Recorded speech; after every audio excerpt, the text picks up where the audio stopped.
I appreciate both of y'all being here and kind of sharing your unique experiences with us. Being atheist, I know a lot of folks in our audience can relate to a lot of these struggles. And then being activists, being kind of in the public eye, but also being maybe attached or associated with a bunch of ideas that maybe are yours, maybe not. I'm really curious to hear about y'all's experiences. Like much of our audience, I think all three of us deconverted from a pretty intense relationship with religion. What was the impact on that, on your identity as a dater, as a partner or a husband or wife or whatever else might be coming to mind? I don't think for me it impacted me much at all immediately, because at the time that I transitioned away from religion, I wasn't dating anybody. I wasn't interested in dating anybody. I was focused on my job. I was focused on a number of other things. I went from being a devout Christian to an outspoken hosting a TV show atheist before I started dating again. And yeah, I mean, was religion a piece of that? Was it just a lack of interest or a hard and fast rule? No, at the time, while I was still a believer, I don't know why. I think there were a lot of things that were like in the back of my head troubling me about relationships and everything else with the religious baggage. There's a ton of baggage that was dumped into me by religion growing up, particularly around sex, like anybody else. And I think by the time I gave up religion and was already identifying as atheist and started to date, I made up my mind at that point. Well, I'm not going to date somebody who's not an athist. Or I went with the biblical idea of don't be unequally yoked. I thought it would be a mistake for me, and for other people it works. I know friends who are in long-term relationship marriages with one person who has wildly different beliefs than them. I just can't do it. Yeah, fair enough. Yeah, how about you, Rudy? How did your religious experience impact maybe the way you see yourself as a dater, or just what that journey's been like? So part of the reason I left religion is because what I wanted to do as far as dating and what I saw for myself as right for me did not fit with the religion that I was brought up in. So by the time I deconverted while dating an atheist. And I was already disfellowshipped from the Jehovah's Witnesses, but I was still a believer.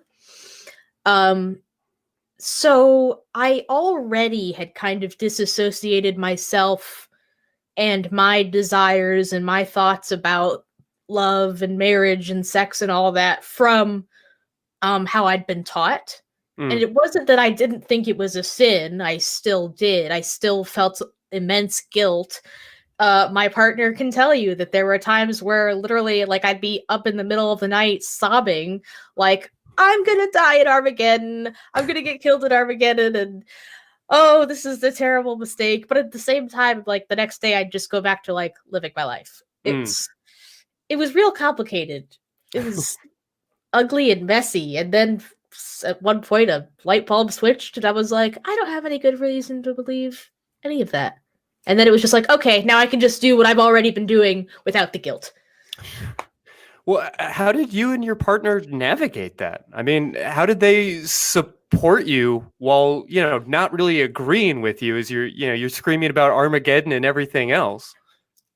Yeah, you'd have to ask him. It was a wild time, but he was just really supportive. He was kind of blindsided by this because he didn't really know how to navigate that. He had been religious previously. He wasn't an always atheist, but he was not in anything even remotely like the cult that I was brought up in. So it was obviously very different.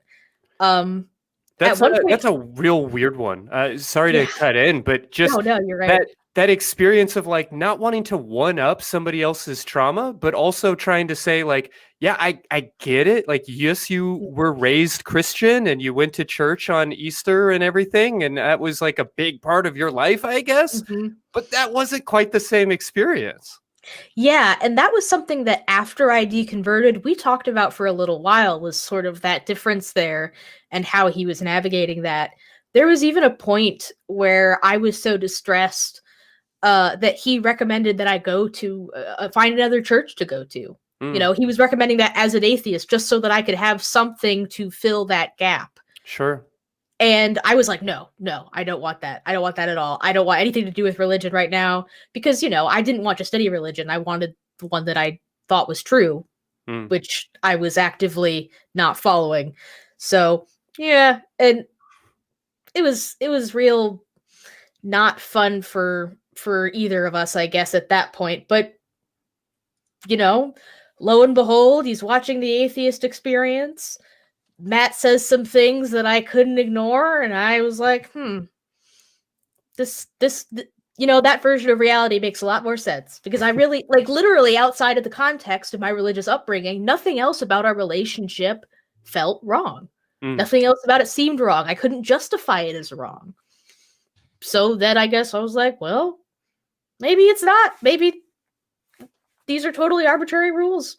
Yeah. Well, what were some of those sticking points? I mean, for both of you, as you're like leaving or as you've left religion, what are those pieces that you still, you know, kind of hold on to, or that were maybe getting in the way of the sex or the love or whatever else you're looking to have? Yeah, I think both my parents and my religion and the U.S. Navy probably did a bit of a number on me because, first of all, the Navy lied to us all the time.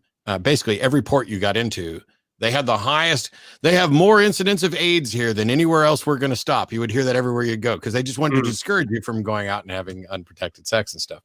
But, you know, the notion that sex was something holy between a man and a woman and reserved for after marriage, don't get me wrong. I'd had sex when I was 15 with somebody I met at church.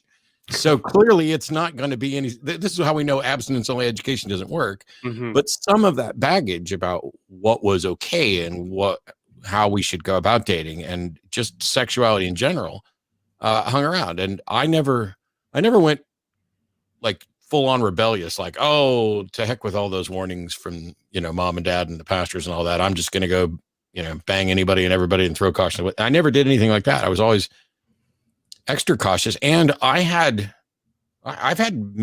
massive body image issues off and on over the years. And it's like, if I don't feel like I want to fuck me, why would I expect anybody else to do that? And if we're talking about some sort of sexual relationship, that can really put a damper on things. And that's one of the things that probably took me a little while to get past. But when I started dating, I started dating people within the atheist community and wound up married. And then when I found myself divorced and was dating again, my first instinct, which I'll talk more about later and give reasons and stuff that's not relevant to this question, was I don't want to date anybody who's involved in the atheist community at all. I want to date an atheist, but one that's not involved in the community. And there were reasons for that, but yeah, that's not the religious baggage. That's my own. It's funny that you say that because when I was disfellowshipped but still believing, I didn't want to date a religious person. I very specifically wanted to date an atheist because I didn't want anybody in my life that was going to try to influence me with anything religious. It's like, I have all this baggage and shit. I do not need any more. I don't need anybody trying to influence me to find Jesus again or anything like that. Do not need it. Do not want it. So I guess I didn't know at the time that I was actively looking for an atheist. But when I went on the first date with Nathan and he was like, yeah, I'm an atheist, I was like, okay, this is going to make this so much easier. The release there. Yeah.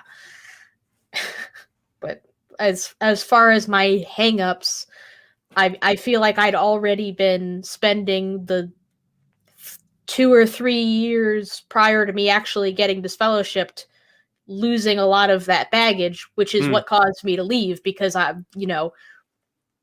my views of what was right and wrong had already changed so much that it was like I can't justify this to myself and I'm miserable. So yeah. There was somebody in chat who asked a question that I want to address real quick because I think it's kind of relevant in the sense that it's not. Because based on what we were saying, Royster asked, is atheist a sexual preference? And you could intuitively go like, yes, I'm attracted to atheist, but no, not remotely. And this isn't about sex. This is about who I want to be who I want to be friends with. I want to be in a relationship with someone I'm friends with, and I want to respect my friends. And if our views are too far apart, it makes it very difficult to respect all those aspects about the person. So while I would say that I only want to date an atheist, it's not because I'm somehow sexually attracted to atheists. I'm intellectually attracted to rational people, and then the sex thing comes afterwards. Yeah, now that I've shed much of those religious hangups, I would be comfortable dating a Christian as long as our values were, somewhat aligned. I mean, presumably they'd have to be a pretty progressive Christian, and they also probably couldn't be too churchy for my taste, but too churchy for my taste. Got it. Yeah. Yeah, I mean, also, it sounds like you're saying that you feel less like vulnerable. Now that you've gotten some space, now that you're like this very accomplished and public atheist, you know what you know a little bit better. Yeah. I don't know about very accomplished, but yeah. You're making the show look bad, Rudy. You're a big celebrity. I've been telling people all day. Take it and run with it. Okay, sure. Rudy's accomplishments are legendary, and if you're unaware of them, you should tune into more ACA content. I don't know what's wrong with you, but we will fix it. I've been on every show but the Atheist Experience. That's an accomplishment. All right, one last Everest. Yeah, so Rudy, I mean, if you are in this kind of different place, I mean, how did either of you find that healing?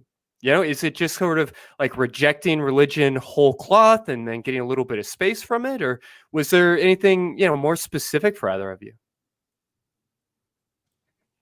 I think I just needed time. Like, just, I as I got more comfortable in the relationship that I was in, the longer I was in it, the more we worked out our own issues, the more I was like, I never needed a God for this. I never needed a God to make this work. I'm here. I'm happy. Things are fine. It's not a traditional relationship according to Christian Jehovah's Witness values at all. And we're both very happy. And I'm very happy. It literally just took the time and space from being away from it and just becoming secure in myself, in who I am and what I want, and being able to take the time to find out from him who he is and what he wants, and just being secure in myself and being secure in us. Mm-hmm. Matt, anything you'd add to that? Well, I don't. So, for example, when Beth and I started dating, there wasn't any adjustment. It was just my life had already changed, and now I'm dating somebody with similar views. And afterward, after I was divorced, when I started dating again, I didn't want to date anybody in the community, but it didn't have anything to do with dating as an atheist or even dating as an activist. It had more to do with dating as a somewhat public figure, because there are people who, on a daily basis, I am either attacked or loved in bizarre ways by random people, and that makes it difficult. So I was like, I don't want to date anybody who knows me, which is why I was out of the. I want to get to know someone and have them get to know me, and I think that was a good idea at the start to help me kind of get back into dating, because I don't like dating. I got stuff going on. I just know that I'm not good on my own, and trust me, I found it throughout COVID. I used to think I was really good at being alone, and I'm not. I'm terrible at it, and this has been a lot. But the decision not to date anybody within the movement was perhaps good at the time, but it cannot last, because if you spend every day, all day in this movement and say, I'm not going to date anybody who's involved and not going to date anybody who knows me, you're not going to date anybody. And if you're fine with that, then be fine with it. Because I was fine with it for quite a while, but eventually, I mean, I'm in a great, stable, monogamous relationship now with a wonderful woman in the movement. And I think I had to go through all those other steps to get to where I am now. I mean, I know that sounds kind of, everybody would say something like that, but I think it's true. A truism because it's a truism because it's true to some extent. So. No, I get it. I mean, that journey does have a lot of steps. And I think that's going to be true of anybody. Like you said, as we're all kind of figuring out who we are, who we want to connect with, who we are in that moment, and what kind of relationship we need is that sort of version of ourselves. But it's interesting to hear the different steps along the way that y'all both took. Now that you're in this place, I recognize you're both in, very happy, stable relationships, but I'm curious if there are any kind of lingering challenges, anything that you are, still kind of struggling to shake off day to day. Yeah. I mean, the challenges that I'm facing right now aren't due to religion. Right now, the biggest challenges are distance and a pandemic that are preventing, us from doing what would be normal dates. So it's more like, hey, we want to watch WandaVision, so I'm going to set up some sort of thing where we can watch it together and, be in a Zoom meeting, and it'll be kind of like a date. And then when the safety, when it's safe to do so, I drove down to Florida for Thanksgiving and interacted with nobody but a gas pump on the way down there. And I'm hoping that she gets to come up here for spring break, all things, especially now that we're starting to get vaccines. But I learned a lot in the past year. That and just the other day, I'm not going to go into details, but just the other day, I made a mistake. It was just me being not thinking about things except how I saw them, and not taking into consideration how somebody else might view them. And it was monumentally inconsiderate, and yet I was oblivious. And when I was called out on it, I was immediately like, whoa, what's going on? What? This was, this is not a thing. And then I realized, oh no, you screwed up. And so I did what you're supposed to do and what I want to do, which is acknowledge it, apologize, make a plan going forward to never have anything like that happen. And then, you have to rebuild trust that you lost, that you didn't even know you were risking.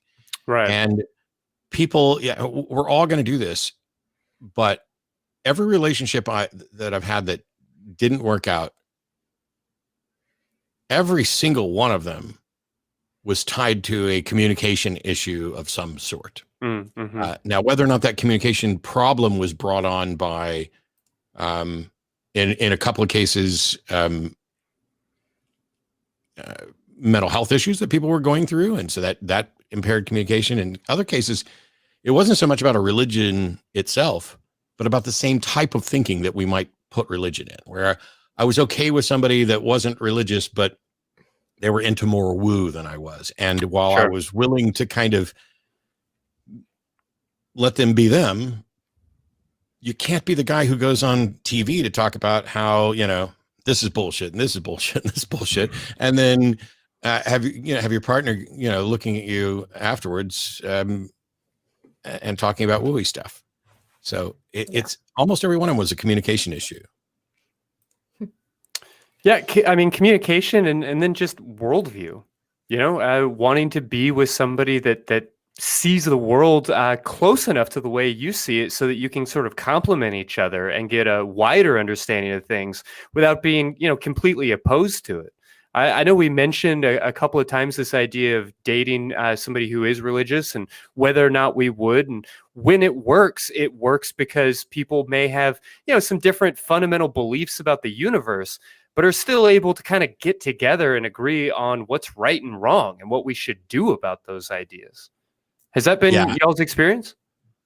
Yeah, definitely. Yeah. I mean, absolutely. If that hadn't been the case, my partner wouldn't have started dating me, Sure. Because my ideas about the universe were utterly bizarre. But I think that it's funny, we both broadened each other's worldview, but we also started from a pretty similar spot. We started off with okay, we're both progressive leftists. We both think that in general, people should just be good to each other. That was where we started off from. And he called things into question that I hadn't thought about before. And I did the same for him. One time he was like, it's kind of rapey, don't you think, that God impregnated Mary and then told her about it afterwards. And I was like, shut up. Just shut, don't say that. How dare you say that? Don't talk about that. That's not funny. That's not cool. I was mad. But the more I thought about it, the more I was like, I don't have a way to refute that. It makes me mad, but he's not wrong. Yeah. So and then it was conversations like that helped me broaden my worldview. Mm-hmm. So. Well, how about you, Rudy? Do you feel like there are still some, kind of lingering challenges? Just the way you view sex or the way you view communication or gender or any of these other pieces that, you maybe have learned and know what's right, but, still get nagged by some of those doubts or just maybe assumptions that you haven't gotten around to challenging yet. It's weird because as far as gender, sexuality, relationships, I came out of the Jehovah's Witness cult with a surprisingly good sense of what I was looking for and what was good and what was not, which is weird because most of that education did not come from my religious upbringing. I don't know where it came from. The internet, I have no idea. But it seemed to already be there to some degree, but it certainly didn't come from being a Jehovah's Witness. I don't think I had a lot of lingering struggles as far as relationships went. I definitely had lingering struggles, like a terrible perfectionist streak and feeling like if I wasn't doing everything I could possibly be doing towards my goals at all times, that I was just a failure. Sure. Because that's the mindset that you have as a Jehovah's Witness. If you're not reading the Bible every day and praying at every meal and before bed, and if you're not going to every meeting and give such amount of comments and have this and that and the other during the week, if you're not doing literally everything you can do at all times, then it's not enough. And that mindset stuck with me, and it did have a bad effect on my relationship, but it wasn't relationship specific, I guess. Sure. Yeah, no, I hear that.